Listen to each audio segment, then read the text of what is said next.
porque ahí van a alzar muchos la mano y se van a descubrir. ¿Alguien tiene dudas de algo que haya leído? A ver. Dani, mi duda es de Job 42:16. Job 42. 16. La duda es porque ahí dice, es al final de Job, ¿no? Cuando Sí. Dice, después de esto vivió Job 140 años y vio a sus hijos y a los hijos de sus hijos hasta la cuarta generación. Y murió Job viejo y lleno de días. Mi duda es realmente cuántos años vivió Job, porque se dice que después de su enfermedad, Sí, 140. Sí. No necesariamente sabemos. La otra vez yo leía a un erudito que no sabían, en realidad, ¿no? Algunos decían que toda esta prueba había durado 70 años, si mal no recuerdo. Pero no me sé, o sea, la edad, ¿no? Pero sí, alguna vez leí eso y que me impactó porque no fueron 2 días, o sea, no fue 2 semanas, pues, sino que fue algo bastante serio, ¿no? Y Dios le permitió ver hasta la 4ª generación, o sea, entiéndase, hijos, nietos, o sea, le permitió disfrutar después de la prueba que vivió, ¿no? Sí. Ok. ¿Alguien más? ¿No? ¿No? Bueno. Ok, chicos, pues vamos a empezar entonces, vamos a gozarnos con este estudio de permanecer. Si se acuerdan, hemos visto algunas cosas, ahorita oramos para que Dios guíe este tiempo con Él. Hemos visto algunas cosas de este tiempo, de esta serie que hicimos. Es un pasaje de Jesús hablándole a sus discípulos, ¿no? Está en la última cena, está a punto de morir el maestro, el rabino, y entonces empieza a hablar con sus discípulos. Y quiero que piensen si, por ejemplo, alguna vez alguno de ustedes ya ha perdido a alguien y ya sabe que va a morir, ya están enfermos. Entonces tienen este proceso de saber, bueno, pues el doctor dijo que a lo mejor esta semana. Y entonces tienes este tiempo de poder platicar con ellos. Lo difícil que es, ¿no? Obviamente los discípulos no sabían que Jesús iba a morir, ¿eh? Los discípulos pensaban en realidad que Jesús iba a ser entronado como el Rey de Reyes. Entonces, Él los estaba preparando para lo que iban a vivir. Así que, para empezar, vamos a orar para que Dios disponga nuestros corazones y Él haga el milagro hoy de disponernos.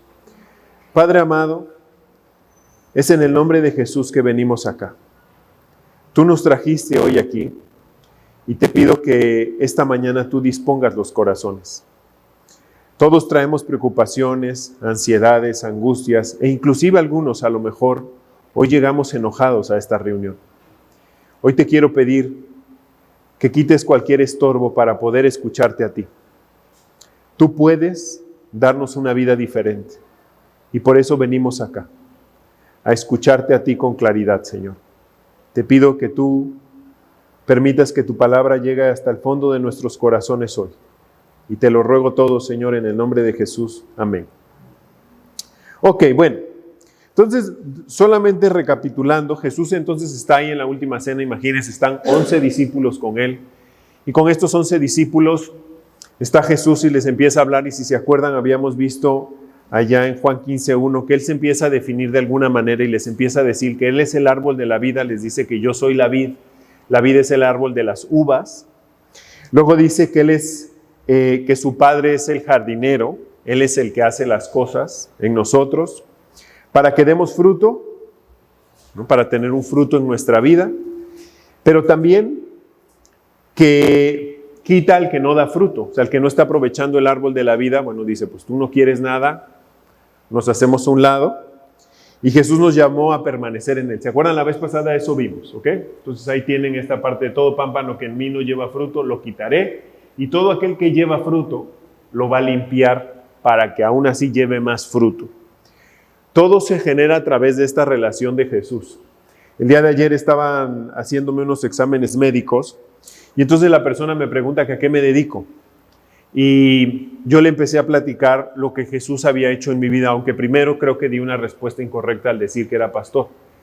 Que la gente pues dice, bueno, pero más bien es explicarle a la gente lo que Jesús hizo en la vida de uno y que por eso lo sigues y por eso lees, ¿no? Y hoy vamos a ver un poco lo que pasa cuando nos separamos de Él. Yo creo que todos hemos vivido en algún momento este quiebre con Jesús, ¿no? Este alejamiento. Y vamos a ver primero cuando nosotros estamos lejos de Dios, que no conocemos a Dios, o asumimos que lo conocemos a través de crear un ídolo que también le ponemos Dios. Es decir, es estas formas en las que el ser humano ha tratado de tener una relación, entre comillas relación, y crea toda una forma de idolatrar a Dios a su manera. Y entonces lo que pasa es que en realidad el hombre se pone en medio y piensa que Dios está girando alrededor, ¿no? Le pueden llamar religiones si quieren. Entonces, así mucha gente piensa que que está bien con Dios cuando no es así, y su vida está diciendo que no está bien. Entonces, quiero que vean estas palabras de Jesús allá en Juan 15:5. Dice así, les vuelve a recordar, les dice, yo soy la vid. Entonces, como que los discípulos podrían haberle dicho a Jesús, ya nos dijiste hace ratito que tú eres la vid, ¿no? Cuando ustedes vean cosas que se repiten en la Biblia, la idea del cronista es que nos está queriendo como recordar algo y llevarnos a veces otra vez al principio para volver a meditar en la palabra de Dios. Dice, yo soy la vid, ustedes son los sarmientos, ¿no? Y luego dice, el que permanece en mí y yo en él, ese da mucho fruto. Eso ya lo vimos. Porque, dice Jesús, separados de mí, nada podéis hacer.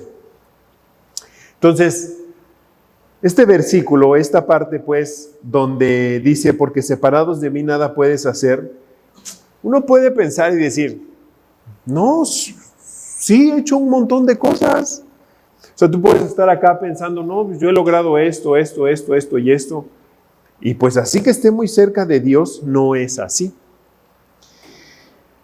Y obviamente la vida que ofrece la sociedad, el diablo, sin Dios, debe ser una vida atractiva, porque si no nosotros no voltaríamos a ver eso. Pero Jesús está hablando de lo que sucede cuando realmente estamos en esa conjunción con Él y cómo podemos entonces disfrutar la vida y vivir de una forma agradecida. Hoy vamos a ver como vamos a decirlo, dos perspectivas. Uno cuando realmente tú no tienes nada que ver con Dios, y uno cuando sí ya conociste al Señor, pero te separaste de Él. ¿Ok? Entonces vamos a ver la primera parte. ¿Cuándo fue la primera vez que el hombre se separó de Dios? ¿Cuándo fue la primera vez que dijo, yo no quiero nada contigo? ¿No? Y obviamente eso nos lleva ya a los primeros versículos de la Biblia, a los primeros capítulos, mejor dicho, y es en el Edén. Solo piensen esto, en el Edén estaban en un lugar perfecto, temperatura perfecta, mujer y hombre sin suegros, perfecto, ¿ok? Y hay chistes que uno no puedo evitar no decir, ¿no?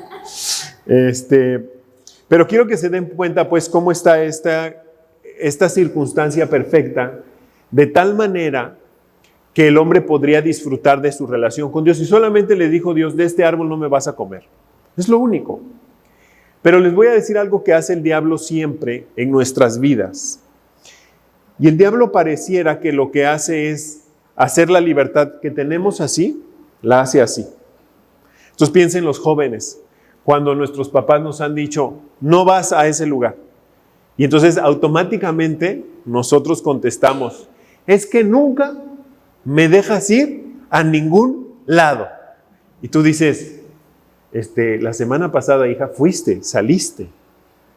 No, pero es que nunca me dejas ir a ningún lado. No te estoy diciendo que no vayas a ningún lado, te estoy diciendo que no vas a ir. Y lo mismo hizo el diablo con Eva, ¿no? Porque el diablo le dice, con que Dios no te ha dejado comer de todos los árboles. A ver, espérate. No dijo de todos, dijo que solo de ese. Pero somos así naturalmente. Pensamos que vivir en Jesús o a través de Él, o rendidos a Él, se reduce nuestra vida y es así como que no puedo hacer nada. Y eso no es cierto. Dios nos ha permitido vivir en libertad. Pero quiero que veamos ahora qué sucedió, qué empieza a suceder cuando el hombre se aleja de Dios. Vamos a ver Génesis 3, 8 al 10. O sea, ahorita ya en este momento, ya Eva cayó.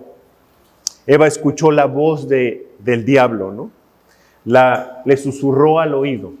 Es esa vocecita que a veces te dice que hagas algo que está equivocado, que tú sabes que está equivocado, pero que es atractivo, ¿no? Fíjense qué dice Génesis 3, 8 al 10. Dice, y oyeron al Señor Dios que se paseaba en el huerto al fresco del día. Qué curioso que, pues ya seguramente, pues vivían ahí, ya tenían ciertas ideas de cómo se manejaba el Edén, ¿no? De repente lo escucharon y el hombre y su mujer se escondieron de la presencia del Señor. Ahora, ¿te puedes esconder de Dios? O sea, hay un salmo que es el Salmo 139 que dice, si voy hasta el cielo, pues ahí estás tú. Si voy hasta el Seol, o sea, hasta abajo, ahí estás tú. O sea, no puedo esconderme de ti. Pero ellos pensaron que sí. Y dice, se escondieron entre los árboles del huerto. Y el Señor Dios llamó al hombre y le dijo, ¿dónde estás? Y él respondió, te oí en el huerto y tuve miedo. Vean estas dos circunstancias que empiezan a pasar cuando nosotros estamos separados. O sea, aquí estoy hablando de una circunstancia cuando no conocemos a Dios.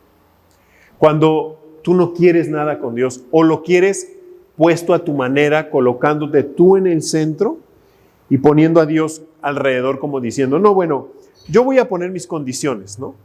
Y diría Dios, a ver, no sé si alcanzas a entender, pero yo soy el creador. Yo soy el formador y por lo general lo hacemos, o sea, lo cambiamos pues y queremos que nosotros ser el centro. Jesús es el centro. Entonces aquí pasan dos circunstancias muy curiosas. Lo primero es que el hombre se esconde, pero de verdad es algo ridículo. Es como decir, ¿de qué te vas a esconder? Si es Dios el que está viendo todo. Imagínense atrás de un árbol, ¿no? Y Dios viendo así como, 1, 2, 3 por mis amigos, ahí están, ¿no? Pero ¿saben? Eso es lo que hacemos cuando nosotros no venimos a Dios. Les voy a decir por qué. Como decía Jesús, le estaba hablando a Nicodemo, porque venir a Jesús es estar delante de la luz, y la luz va a reflejar mi pecado y mi condición, y eso no me gusta, porque no nos gusta enfrentarnos a eso. Entonces por eso mucha gente se esconde, porque sabe que venir a Cristo implica un cambio de vida. Al final el amor nos hace responsables, y el hecho de venir a Jesús y conocer de su amor te va a hacer responsable y te va a llevar a que tomes decisiones tú, porque nadie te las va a imponer. Yo recuerdo que a los 20 años había un chavo en la universidad que era diferente a la generación de la carrera que yo estudié. Y él era cristiano. Entonces, él realmente era diferente. O sea, yo recuerdo que mientras todos decíamos groserías y todo eso, estábamos en la fiesta, él no. Pero yo, cuando él me empezaba, nunca me habló así, tienes que, pero su vida me... Entonces cuando me invitaba a cosas, una vez me invitó a una boda cristiana, me acuerdo, y yo no quería porque en mi interior había algo que decía, vas a tener que dejar la fiesta. Y yo decía, no, estoy muy joven para eso, ¿no? Digo, después Dios tuvo misericordia y 10 años después yo le entregué mi vida a Jesús, pero él muy joven vivió para Cristo, muy joven, pero yo quería esconderme. No quería que mis pecados fueran reflejados a la luz del Señor. Y por otro lado, vivimos con un miedo tremendo cuando estamos separados de Dios porque no hay propósito. ¿Qué hago? ¿Cómo lo hago? Justo hoy en la mañana escuchaba un testimonio de una persona que decía, cuando yo tenía 20 años, eso lo decía él, yo quería saber el propósito de la vida. ¿Para qué vivo? Y entonces un día dice, yo trabajaba en una notaría pública, y entonces fui con mi jefe, el dueño de la notaría. Él era licenciado en economía, licenciado en derecho, y tenía otra licenciatura en comercio internacional. Entonces tenía 3 licenciaturas. Dijo, ahora sí, hoy con este hombre que está tan estudiado, voy a saber cuál es el propósito de la vida. Llegó y se sentó y fue como, este está peor que yo. No nada más que tiene más edad y pues tampoco sabe cuál es el propósito de la vida. Curiosamente, en los primeros versículos de la Biblia, Dios nos va mostrando cuál es el propósito de nuestra vida. Pero ese miedo está puesto en nosotros cuando estamos lejos del Señor. Entonces estas 2 cosas pasaron con Adán y Eva. Y nos pasan a cualquier ser humano porque estamos rotos, lejos de Dios. Además, como les digo, estamos colocando nuestra relación con Dios en base a lo que yo creo, pienso, me enseñaron, me dijeron, ¿no? Y que no es por ahí.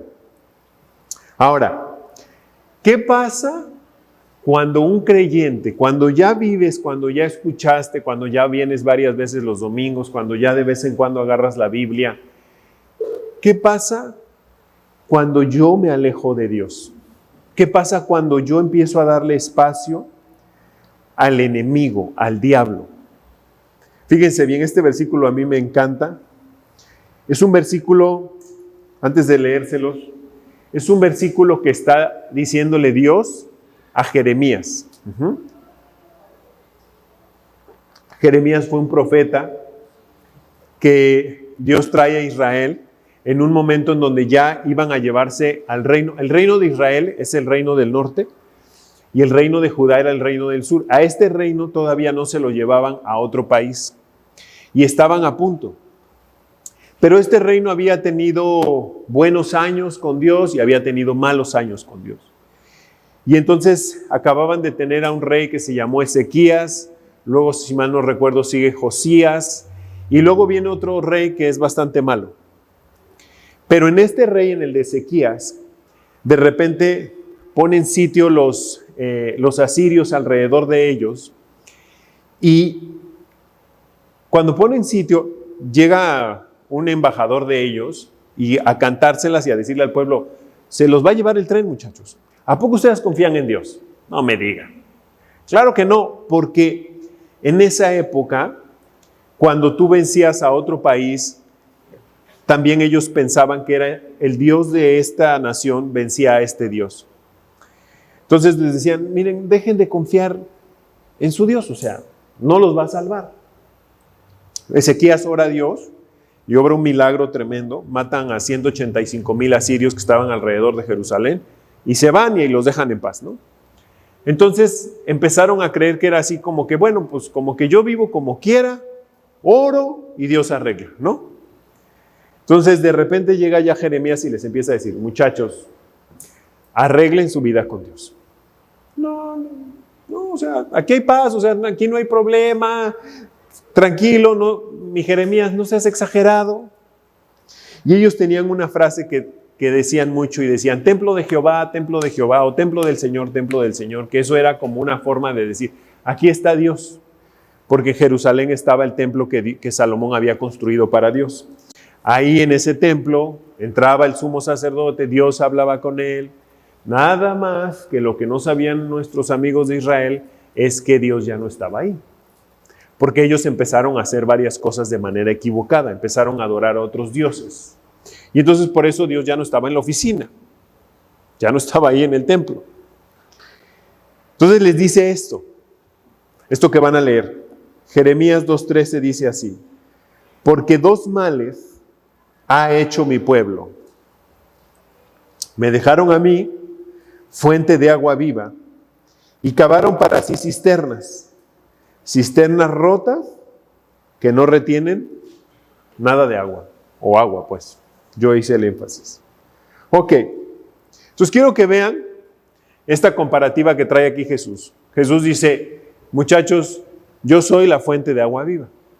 Entonces si ustedes traen a su imaginación un manantial, pues en un manantial se te antoja, si es un manantial limpio y todo esto, se te antoja agarrar un vasito de agua y, ¿no? Pero vean lo otro. Si alguno de ustedes ha tenido una cisterna que trae una fisura y que hay que vaciar y que a lo mejor no lo haces tan rápido, un día que vuelves a abrir la cisterna, llega un olor así precioso, a flores, y luego hay unos animalitos que a muchos les encantan, que se llaman cucarachos, ¿no? Y que huele horrible. Bueno, lo que está diciendo aquí Dios es, mira, cuando tú me dejas a mí conociéndome, así empieza a oler tu vida. Cuando tú me dejas y cuando tú empiezas a cerrar este libro, cuando tú empiezas a dejar de congregarte, cuando tú empiezas a dejar de orar, va a empezar un problema en tu vida poco a poco.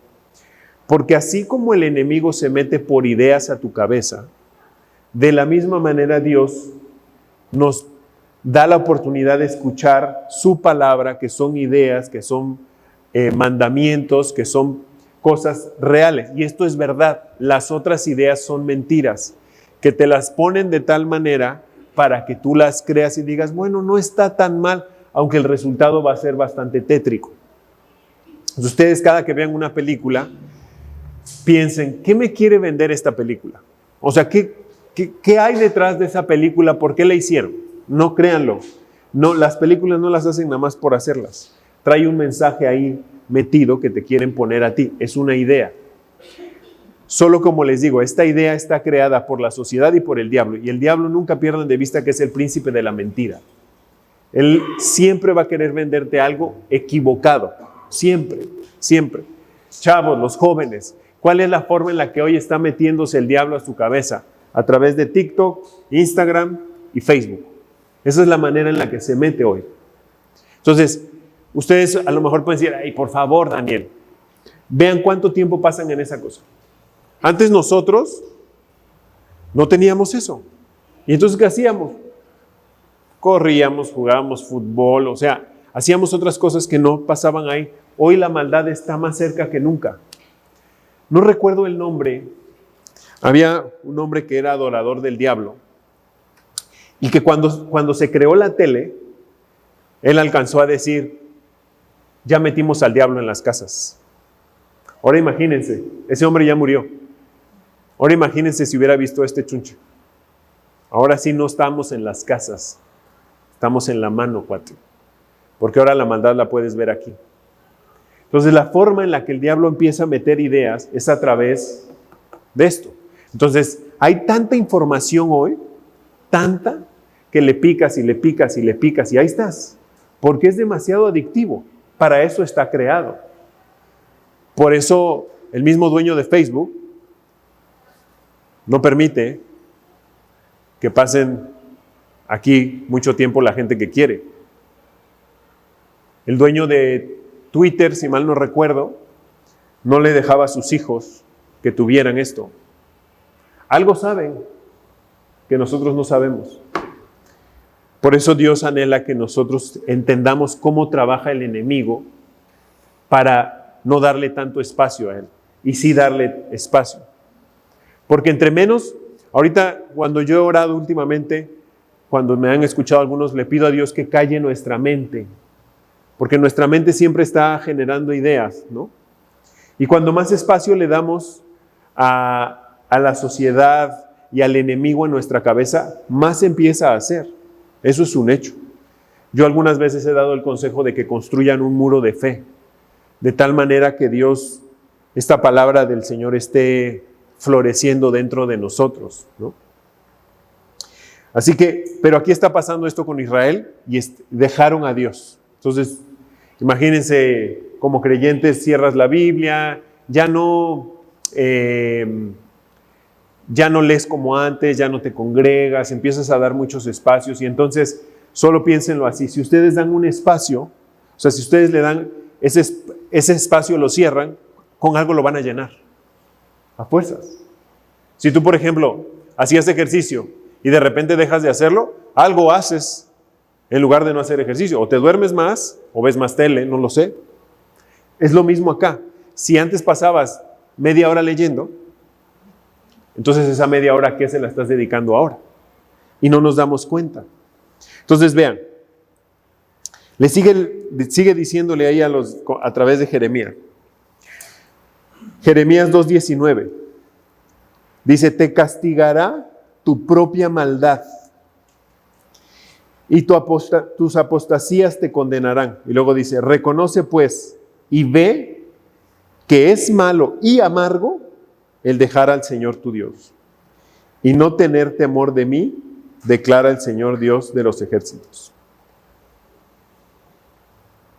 Entonces, cada quien va decidiendo cómo va a establecer esta relación con Dios. Algunos pueden decir, ok, yo cuando maneje voy a poner la Biblia dentro de lo que llego de mi casa al trabajo. O me voy a bañar y voy a poner un estudio. Pero voy a crear esto porque yo necesito estar escuchando la voz de Dios, la voz de la verdad. Pero vean lo que sucede ahí cuando dice ahí, reconoce y ve que es malo y amargo. Hay una amargura que se empieza a producir en nuestros corazones cuando nosotros empezamos a darle espacio a la sociedad y a nuestro mismo interior. Empieza a brotar una amargura que luego se va convirtiendo en cosas peores y que desgraciadamente no solamente empieza en nosotros, sino que esto empieza a contaminar a más personas, a los que están alrededor. Casi todos los seres humanos, tenemos una raíz de amargura. Y esa raíz de amargura se puede ver de manera muy sencilla cuando nosotros no somos agradecidos con lo que tenemos.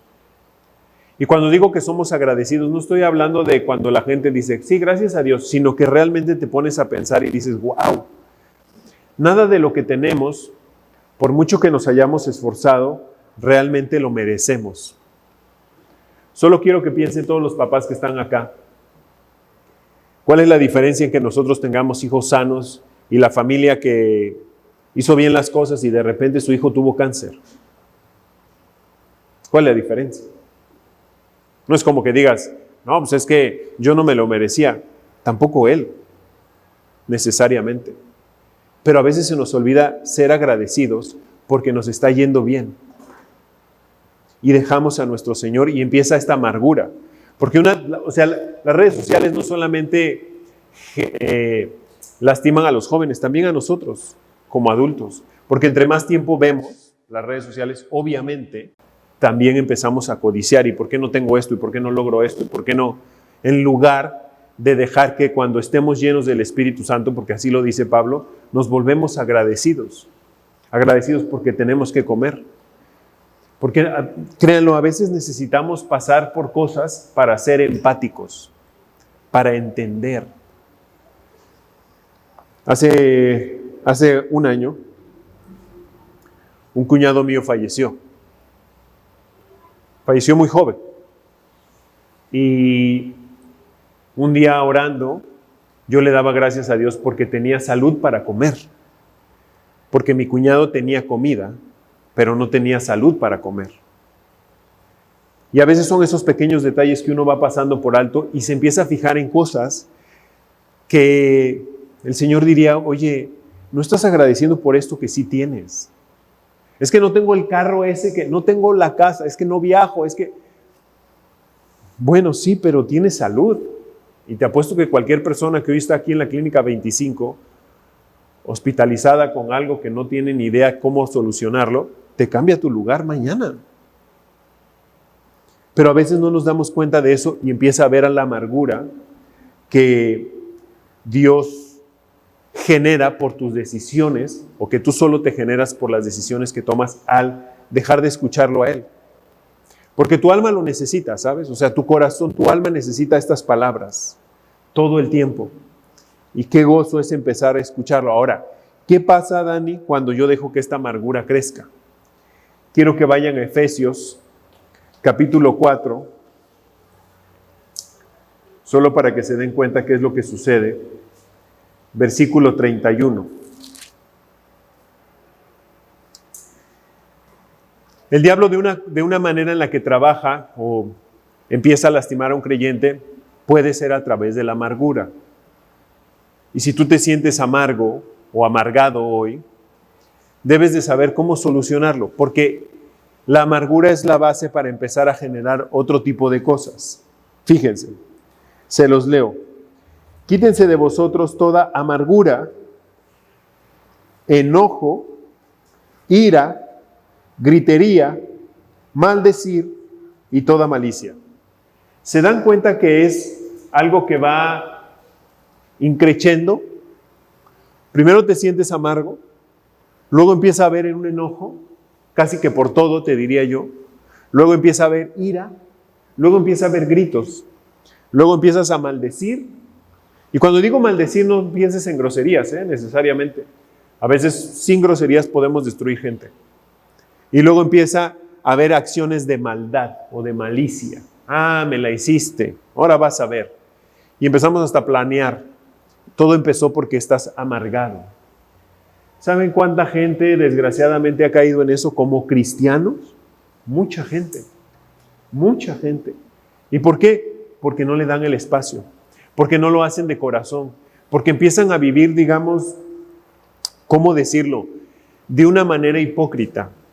Es decir, ¿leo? ¿Por qué lees? Porque dice Dani que leamos. No. Desde ahí estás mal. No es porque yo te diga. Jesús dice en su palabra, Dios dice en su palabra, que deberíamos de leer de día y de noche. Eso dice. Entonces, yo leo porque le creo a Él, no porque alguien me dijo. Yo recuerdo que cuando empecé a leer en las mañanas, fue porque cuando le daba como espacio a que el día empezara a correr, parecía adrede, pero abría la Biblia y en esa llamada tocaba a alguien. Cualquier cosa sucedía para que no escuchara. Y como les digo, algunos pueden decir, Dani, yo no, la neta no. Pon la Biblia. O sea, Dios anhela darnos planes de bien y no de mal. Y a veces se nos olvida, o sea, nadie tiene mejores ideas que las del Señor, nadie tiene mejores pensamientos que los de Él. Pero a veces le creemos al diablo. Y empieza a aparecer eso, la amargura, el enojo, la ira, el maldecir, el hacer la maldad al otro. Y déjenme decirles algo, cuando digo eso, no pienses en el vecino, no es el vecino, empieza en tu casa. Hay jóvenes, por ejemplo, que a lo mejor hoy están sentados que ya están pensando qué travesura o qué hacerle a sus papás, cómo contestarle a los papás. Y cuando somos jóvenes, la verdad es que estamos muy proclives a hablar mal de nuestros padres o juzgarlos muy rápido. Sobre todo cuando empezamos a crecer y ya tenemos 18, 19 años y entonces nos sentimos así como la última coca del desierto, ¿no? Yo creo que a todos nos pasó. Entonces, ojalá, si alguien, quiero que revisen esta semana, si les pasó eso, si pasaron de la amargura, enojo, ira, gritos. A lo mejor te pasó esta semana y caíste en eso. O caímos en eso. Yo no estoy exento. Si yo los estoy hablando aquí, ustedes no crean que yo, a todos les pasa menos a mí. No, todos estamos expuestos a eso. Todos. Al final el enemigo siempre está haciendo esto. Y a veces lo que perdemos de vista es como toda la estructura del enemigo que tiene, toda su organización. Ayer íbamos a una vuelta y entonces le digo a mi hijo, oye, no seas malo, léeme este pasaje porque me lo estoy queriendo aprender. Y en ese pasaje que es Efesios 6, versículos 10 al 20, que habla de la armadura de Dios, es sorprendente lo que dice que contra qué peleamos. A veces nosotros, nunca pierdan de vista, que los que estamos casados somos pecadores. Y a veces saben que como esposos queremos hacer al esposo o a la esposa a Dios. Es decir, es que tú no te puedes equivocar. Somos pecadores. Ahora, no por eso estoy dando una justificación para que nos equivoquemos y hagamos las cosas mal. No, no es así. Pero esta lucha, chicos, esto no es entre nosotros. Hay 4 cosas en esos pasajes con las que luchamos. Y cuando las lees dices, ¡hala! Esto no es cualquier cosa. Dice ahí, esta lucha no es contra sangre y carne. Y entonces empieza diciendo, esto es contra principados, potestades, gobernantes de las tinieblas de este siglo. Y luego dice, contra huestes espirituales de maldad en las regiones celestiales. 4. Y nada más de escuchar los nombres dices, órale, eso es lo que trabaja en pos de que empieces a vivir de manera amarga. Y que empiece a haber ese enojo y de que empiece a haber esa ira y que grites y que maldigas y luego hagas cosas equivocadas como ya empezar a ser violento, ¿no? Ahora, si alguno de ustedes hoy dice, es que está bien chido vivir así, predíquenos cómo está bien chido vivir así. Pero yo estoy seguro que ninguno de ustedes les gusta vivir así, con amargura, con enojo, ya pararte y decir, ¡ah! Y tú, hija, te estás parando en un lugar con clima. Gracias a Dios te paras y no sientes calor. Y ya te enojaste de la nada. Hay algo mal en tu corazón.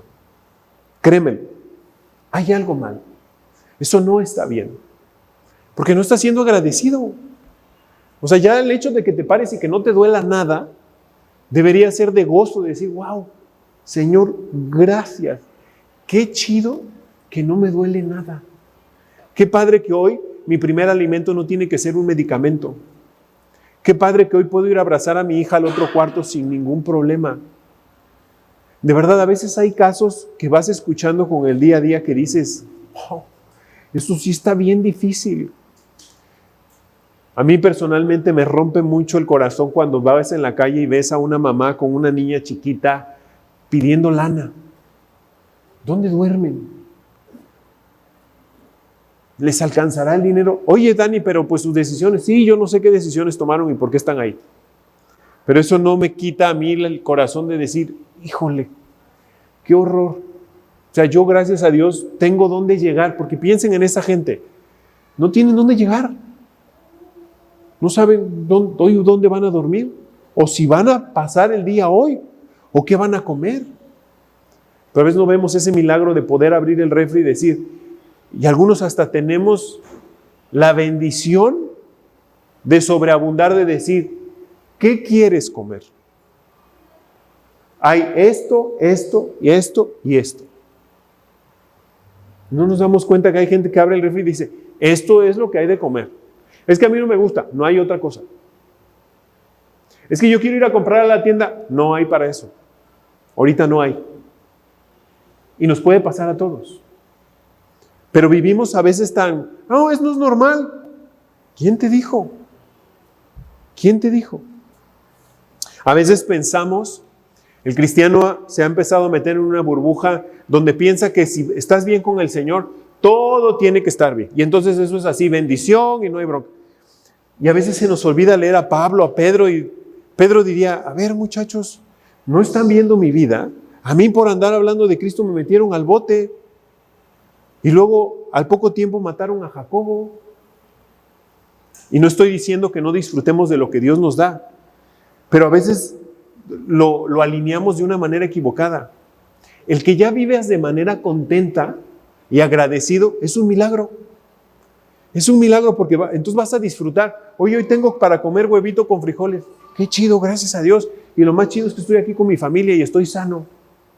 Y lo estoy disfrutando. Tengo trabajo. Tengo un jefe que la neta, ay, bueno, pues ni modo, pero tengo chamba. Y gracias a Dios me pagan el día que me dice que me tiene que pagar. Gracias. Pero se nos olvida. Y les digo algo, esto en realidad lo provoca el Espíritu Santo porque así lo dice la Biblia. Fíjense lo que dice Hebreos 12:15, siguiendo hablando de la amargura. Dice, miren bien, que nadie deje de alcanzar la gracia de Dios. Ok, entonces el autor de Hebreos te está diciendo, aguas, pon atención. Dice, de que ninguna raíz de amargura, acuérdense una cosa que yo les he dicho, las raíces no se ven. A los que les gusta la jardinería, saben que los árboles no se ve la raíz. Entonces cuando uno vive amargado, no se da cuenta. Uno dice, no, yo no estoy amargado. Pero con esto que nos está hablando el Señor, a lo mejor alguno de nosotros, el Espíritu Santo nos está diciendo, tú sí vives amargado. Y el problema es que, vean lo que sigue diciendo. Dice, y por ello muchos sean contaminados.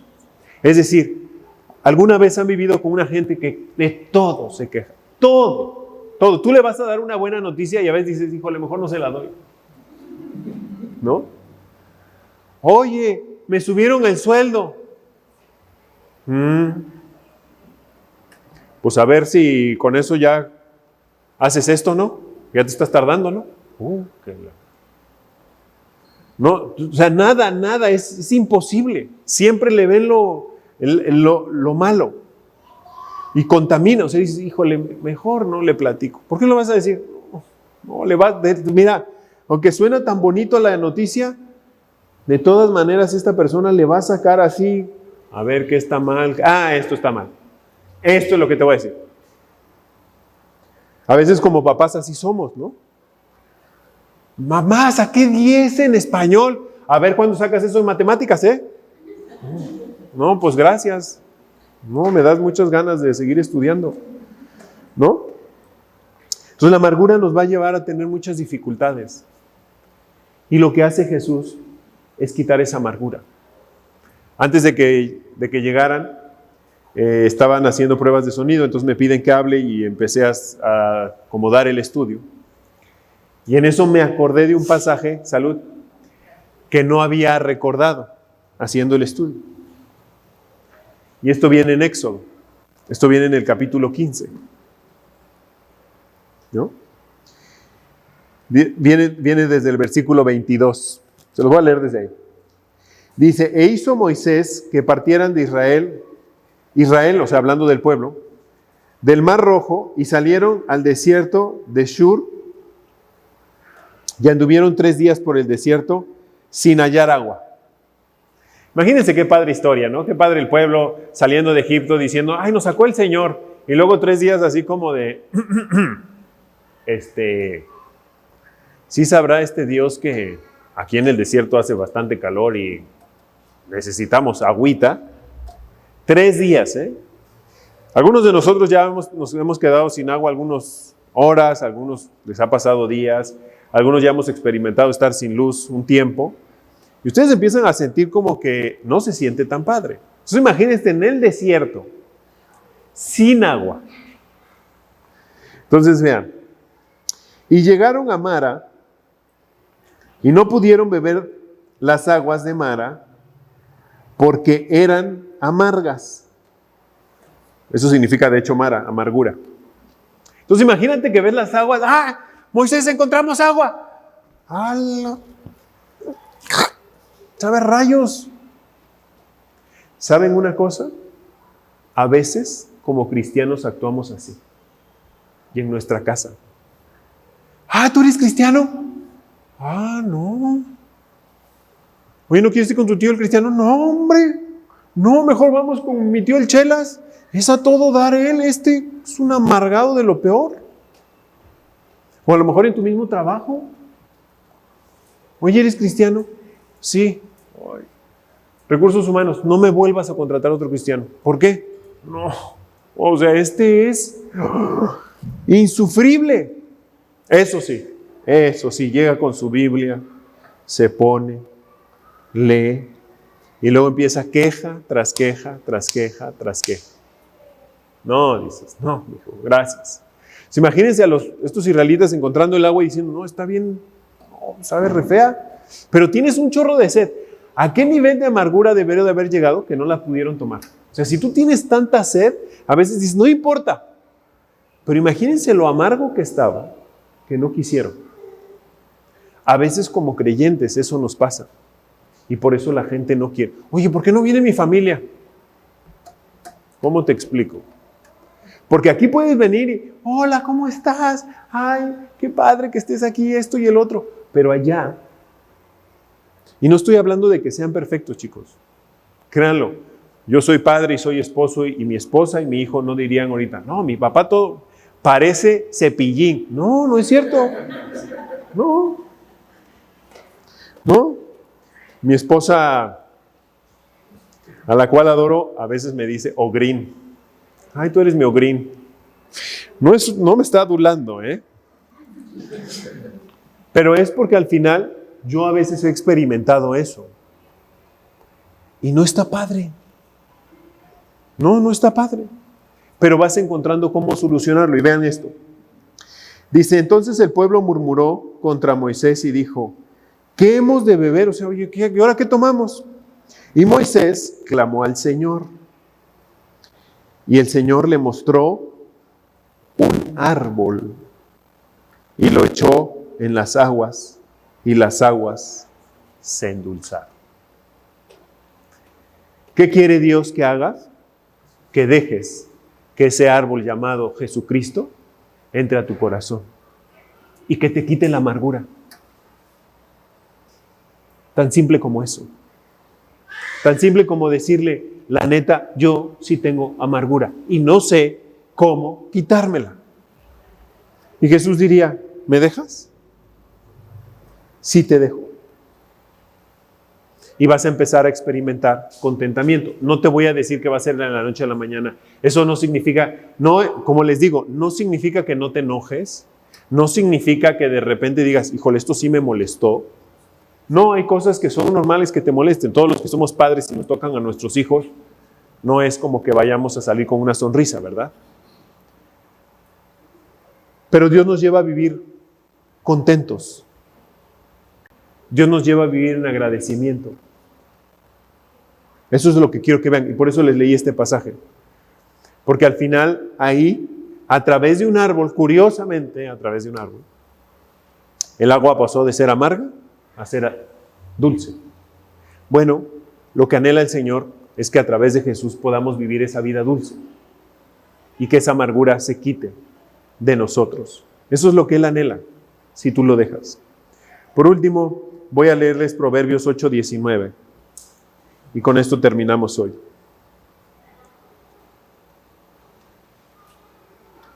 Mi fruto es mejor que el oro puro, y mi ganancia es mejor que la plata escogida. Porque qué padre es al final del día que si tú tienes algo, que si Dios te está prosperando de una manera económica, lo puedas disfrutar y que no todo le veas un pero. Qué padre es que puedas decir, oye, gracias Señor, de verdad por esta abundancia que estás dándome, de verdad gracias. Qué padre que lo puedo disfrutar con los míos. Qué padre que lo puedo compartir. Qué padre, gracias. Y que todos los días te pares diciendo, de verdad gracias. Mi vida es espectacular gracias a ti. Con sus retos, con sus dificultades, sí. Pero cuando estamos ahí dejando que ese árbol endulce, aunque a pesar de que a veces alguien nos aviente algo, queriendo amargar la vida, esos dardos del enemigo, tú digas, aquí está Jesús. Y aquí yo le he dejado este espacio siempre para mi Señor, porque tengo este espacio para Él, porque yo quiero vivir así, porque quiero experimentar ese agradecimiento y ese contentamiento. Así que, y Dani, ¿y entonces qué hacemos? Dale tiempo a Jesús. Él quiere que le creas. Él anhela que confíes en Él, para que tú veas que Él no es deudor de nadie. Jesús no defrauda a nadie, ¿eh? Si yo estoy aquí parado, es porque yo he visto que todas las promesas que Él ha dicho se cumplen. Y es más, a veces se cumple más de la cuenta de lo que tú esperabas. Pero solamente es que le creas y que te rindas. Y que si hoy estás lejos como creyente y hace un rato que no abres la Biblia, que tomes y que dejes ese árbol y lo pongas ahí en las aguas y le digas al Señor, nuevamente avívame, lléname de tu espíritu, apaga ya esa carne, ayúdame a dejar esas redes sociales que tanto daño me han hecho y llévame a pasar más tiempo contigo. Hazme sabio para pasar más tiempo y dejar esta cosa a un lado. Y van a empezar a ver, ¿no? Como un día yo le dije a una persona, deja las redes sociales una semana y vas a ver. Una semana no tuvo redes sociales y entonces no tuvo ansiedad. Y no pasó nada, ¿eh? No, si dejan las redes sociales, créanmelo, van a seguir viviendo. Jóvenes, no van a dejar de respirar. No se les va a bajar la presión. No se les va a bajar el azúcar. Créanmelo. Van a vivir bien. Y si pasan tiempo con el Señor, verán milagros en sus vidas y en sus corazones. Bueno, pues vamos a orar para pedirle a Dios que esta semana y el resto del año realmente se lleve la amargura del corazón y que le dispongamos nuestra vida día a día con un tiempo precioso con Él. Padre, en el nombre de Jesús venimos hasta acá, no porque lo merecemos, ¿sabes? sino porque tú, Jesús, con tu sangre preciosa, permitiste que ese velo se rasgara. Gracias por darnos esta vida nueva. Pero hoy, Jesús, quiero pedirte que quites esta amargura de nuestros corazones, que quites esto de ser malagradecidos contigo, y que nos lleves, Señor, a abrir tu palabra, a gozarnos de ella, Señor. Realmente, Padre, permite que esta palabra penetre hasta nuestros corazones y nos gocemos. Te pido que tú escribas en nuestros corazones esta semana, para que seamos una carta leída por todos los hombres, donde tú hayas escrito en nuestro corazón, no con tinta que se borra, sino con tu propia sangre, mi Señor. Sigue cambiando nuestros corazones y síguenos llevando a vivir rendidos a ti. Permítenos experimentar el contentamiento que solo vive de ti, Padre, que solo viene de ti. Y te pido que bendigas esta congregación, Señor, que tú seas el centro, Jesús, hoy y siempre, Señor, de esta congregación y de nuestras vidas. Te lo pido en el nombre de Jesús. Amén. Muy bien, chicos. Bueno, allá hay comida por si alguien quiere almorzar. Tenemos el taller de matrimonio, sigue, ¿no? Ojalá nos puedan acompañar en los viernes de 7:30 a 9:30 en San Jerónimo. Y bueno, pues muchas gracias a todos. Que tengan buen domingo, que Dios les bendiga.